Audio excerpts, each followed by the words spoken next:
My name is Alara Whitcomb, and the night everything changed still plays in my mind. We were standing in a room full of investors, people in sharp suits holding glasses of expensive wine, listening to my husband talk about his success. Stellan Rowe had finally made it. His tech company was growing fast, and everyone wanted to hear him speak. I stood beside him, smiling politely, proud of how far he had come. Then someone asked what I did for a living. Before I could answer, Stellan laughed. Not a soft laugh. A loud one. "Oh, Alara," he said. "She just counts pills." The table went quiet for a second, then a few people chuckled. He didn't look at me. He didn't see my face. To him, it was just a joke. Something small. Something harmless. But to me, it felt like a slap. I am a licensed pharmacist. I work long hours in a hospital. I handle critical medications. I double-check dosages that could save or end a life. There is nothing just about what I do. Yet in that moment, I was reduced to a punchline. That comment was not new. For years, I had heard little remarks. He would say my job was safe but not ambitious. He would call himself a risk-taker and say I preferred comfort. At first, I ignored it. I thought he was stressed. Building a startup is hard. I told myself he didn't mean it. But that night was different. He said it in front of strangers. Investors. People he wanted to impress. And he impressed them by making me look small. On the drive home, I stayed quiet. He talked about funding rounds and future expansion. He didn't ask why I wasn't speaking. He didn't notice my silence. When we got home, I looked at myself in the mirror. I saw a woman who had worked extra shifts to pay rent when his company had nothing. I saw someone who believed in him when no one else did. And I realized something painful. He didn't see me as a partner anymore. He saw me as background. That was the night something inside me changed. I didn't yell. I didn't cry in front of him. I simply stopped defending myself in my own mind. If he thought I was small, I would let him think that. For now.as his company grew, so did the distance between us. Stellan began acting like he had stepped into a different world, one where I didn't quite belong. He was always surrounded by founders, investors, and consultants. Their conversations were full of big words about scaling, disruption, and innovation. Whenever I tried to join in, he would gently interrupt and explain things to me like I was a student in his class. At dinner parties, he introduced himself with confidence. "I'm the founder of Novastrand Analytics." Then he would gesture toward me and say, "And this is my wife, Alara. She works at a hospital." That was it. No pride. No detail. Just a short line before he turned back to talking about himself. At home, it wasn't much better. I would come back from a 12-hour shift exhausted, my feet aching, my mind drained from double-checking prescriptions and calming worried families. He would barely look up from his laptop. If I mentioned being tired, he would say, "Try pitching to venture capitalists all day." That's real pressure. It started to feel like my work didn't count, like my stress wasn't real. One night, I reminded him that during the early days of his company, I paid most of our bills. I covered rent when his first prototype failed. I handled groceries and insurance while he chased meetings. He shrugged and said, "That was different. Back then we were just surviving. Now I'm building something that matters." Something that matters. The word stayed with me. Was saving lives through medication management not important? Was supporting patients through serious illness not meaningful? But I didn't argue. I watched him instead. I noticed how he loved the attention, how he leaned into compliments, how he repeated praise from investors as if it proved something. It wasn't just success changing him. It was the feeling of being admired. And in comparison, I no longer impressed him. He started making small decisions without asking me. Booking trips. Moving money between accounts for business purposes. When I asked questions, he would smile and say, "Don't worry about it. I've got it handled." I used to believe we were a team. Now it felt like he was the captain and I was just a passenger. I began to see the pattern clearly. It wasn't about jokes or stress. It was about respect. And little by little, mine was disappearing. Inside, I stopped trying to win his approval. Instead, I started paying attention, listening, learning. If he thought I didn't understand the game he was playing, he was very wrong. A few weeks later, I noticed something strange while reviewing our monthly expenses. I always kept track of our household budget. It was a habit from years of making sure we stayed afloat when money was tight. But this time, the numbers didn't add up. Large amounts had been moved out of our joint savings account. At first, I thought it was a mistake. Maybe a business payment. Maybe an investment we had discussed and I forgot. But when I checked more carefully, I realized these transfers had been happening quietly for months. I waited until dinner to ask him, "Stellan, why were these funds moved from our savings?" I kept my voice calm. He barely looked up from his phone. "It's for the company. Just restructuring some things." "Why didn't you tell me?" I asked. He sighed like I was being unreasonable. "Because it's complicated. You wouldn't really understand corporate structuring." That sentence hit me harder than the joke about counting pills. You wouldn't understand. I had managed hospital inventories worth millions of dollars. I handled insurance audits and compliance reviews.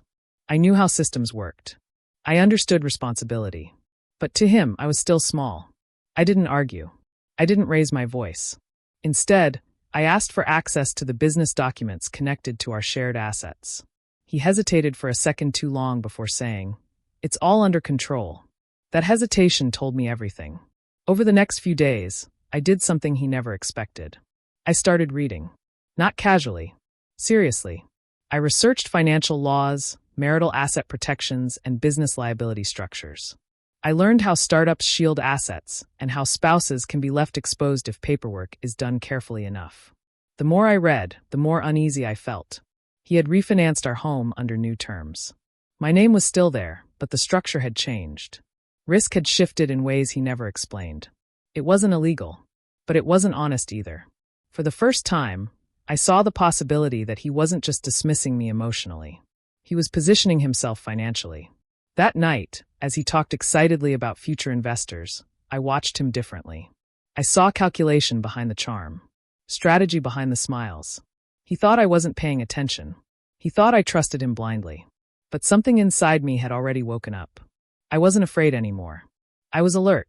And once you become alert, you can't go back to sleep.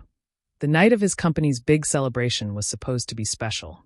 Nova Strand had just secured another major round of funding, and the event was filled with executives, board members, and industry leaders. Everyone congratulated Stellan like he had just won a championship. I stood beside him, wearing a calm smile, even though something inside me felt distant. When he stepped onto the small stage to give his speech, the room grew quiet. He thanked his team, his investors, and the mentors who believed in him. Then he raised his glass and said, "To sacrifice. I built this company from nothing." From nothing. The applause was loud. People stood up. Some even cheered. I felt my chest tighten. Nothing. I remembered the months when we could barely afford groceries. The nights I picked up extra shifts to cover rent. The time I drove him to meetings because we had sold his car to fund development. I remembered the hospital bills from the miscarriage we went through during one of his most stressful product launches. I had carried that grief quietly while he kept building. And now it was nothing. After the event, when we were finally alone in the car, I asked him softly, "Why did you say you built it from nothing?" He looked confused. "Because I did. I was there," I said. He sighed like I was being dramatic. "Ilara, don't start this tonight. You're being too emotional. That's why you're not built for what I do. Too emotional. Not built for it." I stared out the window for the rest of the drive home. Something inside me went completely still. I realized I had been trying to earn validation from someone who no longer saw my value. When we got home, he went straight to his office to answer congratulatory emails. I sat in the quiet living room and thought about the last few years. About the small comments. The financial secrecy. The public dismissal. It wasn't one big betrayal. It was a series of small ones that added up. And for the first time, I stopped asking myself how to fix our marriage. Instead, I asked myself a different question. What would my life look like if I stopped shrinking to fit inside his shadow? That question scared me. But it also gave me something I hadn't felt in a long time. Clarity. After that night, I stopped trying to explain myself to him. I stopped defending my work. Instead, I poured my energy into something new. At the hospital, I had been noticing a serious problem for years. Many patients left with prescriptions, but didn't fully understand how to take their medications. Some mixed pills incorrectly. Others skipped doses because they couldn't afford refills or didn't understand the instructions. A few ended up back in the emergency room simply because no one had guided them properly. Doctors were overloaded. Nurses were overwhelmed. Pharmacists like me did our best, but there wasn't a system focused on follow-up care and education. I started writing down ideas in a notebook. What if there was a service that partnered with clinics to manage medication plans? What if pharmacists could monitor high-risk patients more closely and reduce hospital readmissions? What if insurance companies could save money while patients stayed healthier? It wasn't flashy like artificial intelligence or tech platforms. It was practical, but it solved a real problem. I didn't tell Stellan.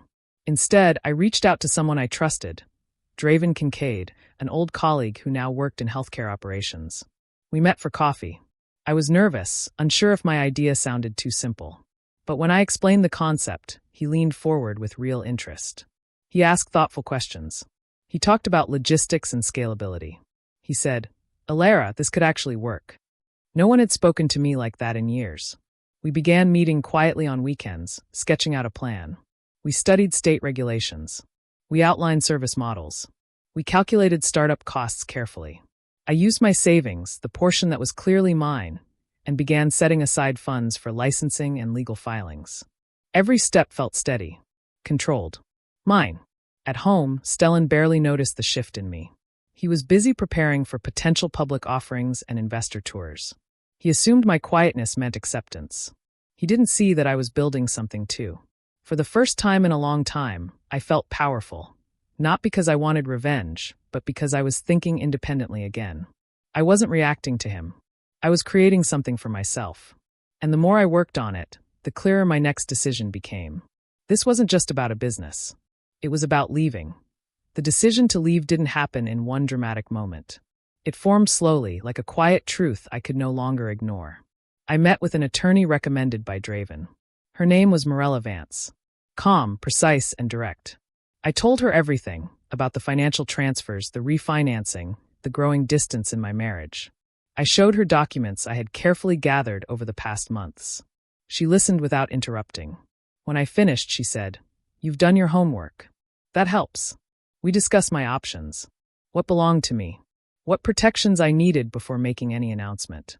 I didn't want to fight. I wanted stability. I wanted control over my future. Over the next few weeks, I finalized the legal formation of my company. I made sure every document was clean and separate. I protected my intellectual property. I secured my accounts. Then one evening after dinner, I told Stellan we needed to talk. He looked distracted at first. When I said the word separation, he blinked like he misheard me. "You're overreacting," he said. "This is just stress." "It's not stress," I replied calmly. "It's clarity." He stood up, pacing. "You're walking away right when things are about to explode for us. The company could go public next year. Do you understand what that means?" I did. But I also understood what staying meant. He tried a different approach. "Softer this time. We can fix this. You don't want to give up this lifestyle." That was when I realized he thought this was about money. "It's not about lifestyle," I said. "It's about respect." For the first time, he didn't have an answer ready. The paperwork moved forward quickly. He seemed shocked the entire time, as if he truly believed I would never leave. As if my loyalty was permanent no matter how small he made me feel. But loyalty without respect isn't love. It's habit. When I moved into a small rental apartment, it felt strangely peaceful. No tension. No quiet competition. Just space. I wasn't afraid. I was free. Starting over was not glamorous. My apartment was small, and most of my furniture was secondhand. But for the first time in years, the space felt completely mine. No tension. No feeling of walking on invisible eggshells. Helix Care Solutions officially launched 3 months after the separation.